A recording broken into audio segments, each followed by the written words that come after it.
seperti ini. Ada keinginan untuk meringkas hadis. Ini sebab ilat itu. Ada tadlis, menyembunyikan sesuatu yang akhirnya menjadi samar ya. Kemudian menyembunyikan gurunya yang tidak sikoh, kan nanti ada hadis mudallas namanya ya. Kemudian ada kemiripan sebuah nama atau kata tertentu. Kalian kemarin sempat mukhtalif wal mukhtalif itu apa mas? Sempat ke mukhtaliful hadis salah buka ke mukhtalif wal mukhtalif karena para perawi itu banyak yang mirip-mirip namanya ya. Kemiripan sebuah nama ini bisa menyebabkan ilat karena kalau nggak teliti perawi mana yang dimaksud ya. Kemudian ada at-tashif, salah tulisan ya. Dari semua itu nanti yang akan kita bahas adalah 3 komponen faktor utamanya 3, al-ikhtilat, at-tadlis dan al-irsal. Al-irsal mungkin nggak mau bahas. Ikhtilat ya yang paling ini. Ikhtilat adalah kondisi ingatan seseorang yang semakin menurun. Bahasanya apa ya? Pikun kali ya dalam sejarah. Padahal sebelumnya ingatannya baik. Sedangkan kredibilitas pribadi beliau sendiri tidak menurun sama sekali, hanya ingatannya aja. Jadi akidahnya tetap lurus, akhlaknya tetap baik, jujur, soleh, dan seterusnya. Tapi karena faktor usia, kondisinya semakin menurun ya. Ada faktor usia, ada faktor emosi. Dalam ilmu al-jarh wa ta'dil, dalam bahasa jarh wa ta'dil, meskipun nanti ini di bahasanya nanti di jarh wa ta'dil, tapi karena kita terkait dengan ikhtilat tadi, mama bahasakan di sini. Bahasa jarh wa ta'dil untuk mereka, untuk para perawi yang kondisinya terkena pikun ini, bahasanya apa? Ada ikhtilat bi akhirati, ada mukhtalit, ada taghayyar bi akhirati, kana yulakin, ada kharaf. Referensinya apa Ma untuk mengetahui perawi yang terindikasi atau memang memiliki ikhtilat, pikun di akhir usianya. Ya namanya tadi al-ikhtibat fi man rumiya bil ikhtilat nama kitabnya. Karyanya Al-Burhanuddin Al-Halabi. Jadi di dalamnya ada para perawi-perawi yang isinya perawi-perawi mukhtalif ya, yang keliru, yang pikun. Nah, contohnya siapa contohnya? Ada Aban bin Som'ah. Innahu taghayyar bi akhirati. Kemudian ada waqad ikhtilat. Ada lagi harfi akhir umrihi. Terus yang digaris bawahi aja ya, kana qad kharaf. Jadi bahasa jarh wa ta'dilnya untuk orang-orang yang daya ingatnya menurun atau ikhtilat namanya kana qad kharaf. Kemudian kana ziyad qad taghayyar bi akhirati. Ada taghayyar hifdhihi qabla maut. Ingatannya terganggu sebelum kematiannya ya. Wa huwa mukhtalif. Riwayatnya sekarang gimana periwayatan orang yang mukhtalif mah? Keterima atau enggak mah? Kasihan enggak?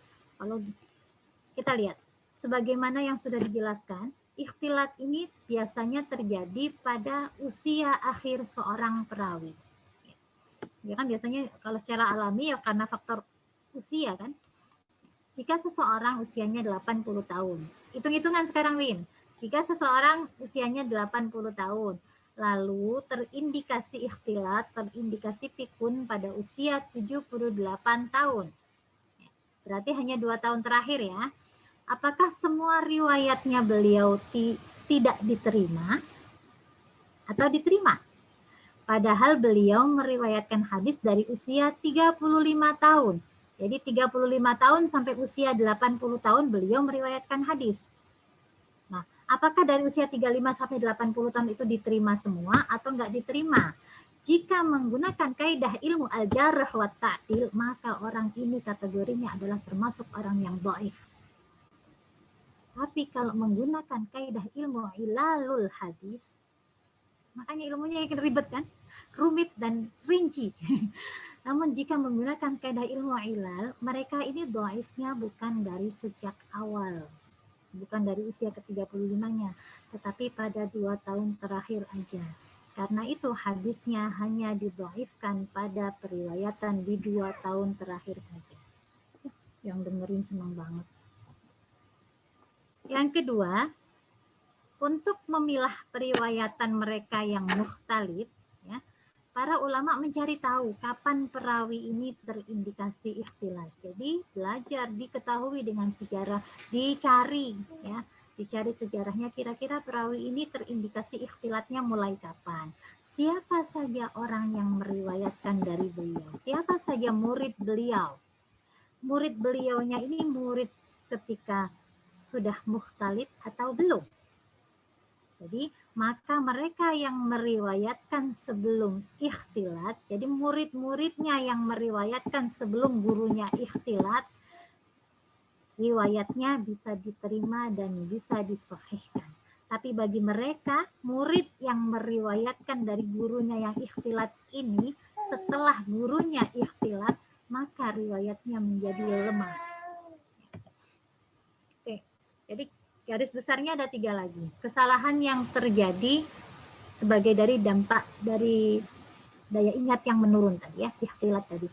Salah menyebutkan nama, salah sumber periwayatan, salah dalam meriwayatkan matan, menerima sisipan dari orang lain ya. Nanti kan jenisnya macam-macam, salah tulis apa namanya, hadisnya ada sisipan apa namanya. Jadi bagi para pengkaji hadis, jika ditemukan orang yang terindikasi seperti ini, mengenai pengkaji hadis ini siapa aja, pokoknya kalian yang kompeten. Kalau kalian merasa dirinya kompeten, silahkan mempelajari. Ya. Jadi bagi para pengkaji hadis, jika ditemukan seorang yang terindikasi ini, maka langkah yang dilakukan adalah melihat siapa perawi, murid perawi ini. Ya. Murid itu lihatnya dari sanad di bawahnya, ya. Itu namanya murid. Kemudian teliti apakah murid ini sebelum ikhtilat atau sesudah ikhtilat. Panjang ya, karena yang poin yang kedua kan tadlis tadi. Ya, tadlis itu dari segi bahasa bercampurnya kegelapan dengan cahaya. Maksudnya apa? Samar, samar dalam isnad atau dalam diri pribadi seorang perawi. Jadi melalui kesamaran ini seseorang dapat menyangka kelihatannya sanadnya sahih, tidak ada masalah, kelihatannya hadisnya sahih aja, sehat-sehat aja, tapi padahal tidak demikian. Hal ini karena pembaca riwayat atau si murid ini terkecoh, atau si pembaca hadis ini terkecoh dengan penyamaran dari perawi tadi. Apa itu tadlis? Tadlis sudah belajar ya, yang nanti produknya namanya hadis mudallas. Terdapat 2 macam, ada tadlis sanad, ada tadlis syuyukh. Jadi menyamarkan gurunya yang tidak sahih disamarkan dengan gurunya yang sikoh, ya. Gurunya yang enggak sikoh disamarkan namanya dengan gurunya yang sikoh. Ada tadlis syuyukh, tadlis dan ilal. Sekarang kaitannya tadlis dan ilal. Tadlis dapat dimasukkan ke jenis ilat karena mereka yang melakukan tadlis biasanya banyak yang berpredikat psikoh. Tadlis sering dijadikan sebagai seni periwayatan oleh para perawi. Karena pengennya gini, pengen namanya kira-kira Muhammad dan Ahmad semua ya. Padahal Muhammad yang satunya ini Muhammad yang satunya, yang gurunya sendiri itu Muhammad yang ini misalnya yang kurang baik, ketika diteliti orangnya kredibilitasnya diganti dengan Muhammad yang lebih baik. Nah, itu biasanya karena sebagai seni periwayatan oleh kelompok tertentu. Kemudian ada penelitian untuk hal ini dilakukan dengan melihat gurunya. Jadi kalau dalam ikhtilat yang diteliti adalah murid si perawi ikhtilatnya, tapi kalau dalam tadlis yang diteliti adalah melihat gurunya, bukan muridnya. Ya. Siapakah guru perawi ini? Apakah ada simai? Apakah ada pertemuan, ada talaki antara guru dan muridnya? Ya. Oke. Sudah? Ini bukan referensi kitab, ini contoh dalam bahasa al-jarh wa ta'dil ketika ada mudallis ya. Wasfahu bitadlis, ini belum nama garis bawah ya, ini ada bitadlis, kemudian ada at-taswiyah tadlisan ayat kurang fihim, kemudian mana lagi, pokoknya kalau tadlis lebih jelas dengan kata-kata tadlis, mudallas dalam bahasa al-jarh wa ta'dilnya, kitab jarh wa ta'dilnya. Oke, cukup sekian. Kalau hadis mutawatir jelas, tadi sudah disampaikan oleh Hamidah ya. Hadis mutawatir itu hadis yang sudah terbebas dari ilat, ya sudah tingkatannya di bawah Al-Quran banget gitu kan.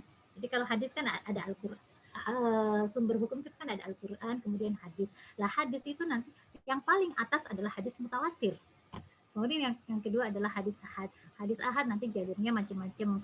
Ada yang memang hadis masyhur, ada hadis aziz, ada hadis gharib. Ya. Hadis ahad ini yang kemudian hanya pada tingkatan diduga kuat atau dhonni diduga kuatnya. Diduga kuat karena harus ada diteliti lagi apakah ini nanti sahih atau tidaknya, ya. Kira-kira seperti itu. Gimana Fauzia? Masih sudah jelas kan? Ya, sudah, Ma. Ganis?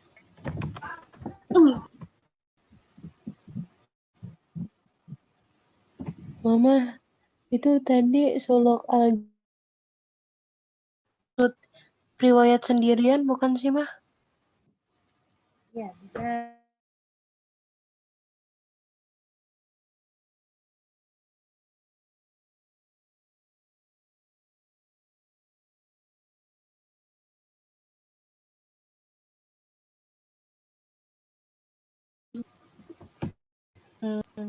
Itu bikinnya kan 10 tahun yang lalu. Mama cari halamannya kok nggak ketemu.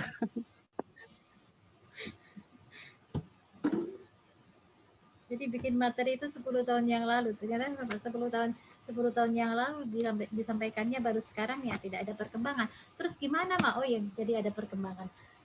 Ilat hadis ini ilmunya berkembang tidak? Ya iya, terus berkembang. Kajian ilmu ilalul hadis, kajian kritik terhadap hadis itu terus berkembang ya.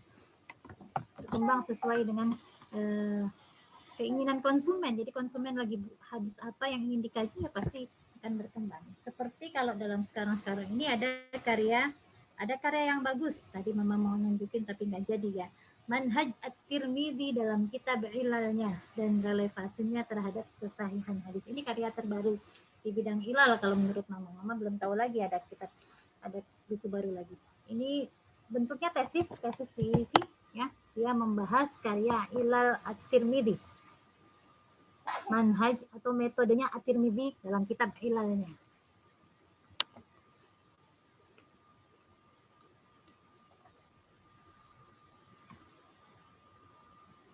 Ma, izin bertanya, Ma. Iya, boleh.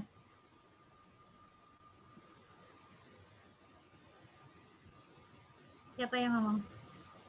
Kalau misalkan tadi itu kan sebab-sebabnya hilang itu kan kayak ada yang Siapa sih yang ngomong? Cindy ya? Nah, Kak Cindy. internetnya jaringannya mah. Iya. Berarti kalau dilihat kayak gitu berarti sebab-sebab terjadinya ilah itu ada yang disengaja, ada yang nggak sengaja juga nggak sih, Mah?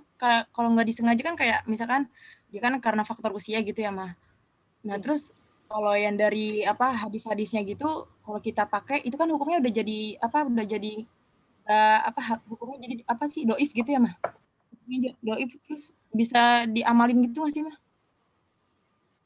Kan udah belajar hadis dhaif. Hadis dhaif itu ada yang ma'mul, ada yang ghairu ma'mul. Kalau dhaifnya masih kategorinya muhtamal, masih kategorinya ringan, boleh diamalkan. Kalau sekedar salah tulisan, terus nggak apa, salah tulisan, harusnya fathah jadi kasroh atau harusnya jim zai jadi ro, karena biasanya kan orang dulu nggak ada titiknya ya.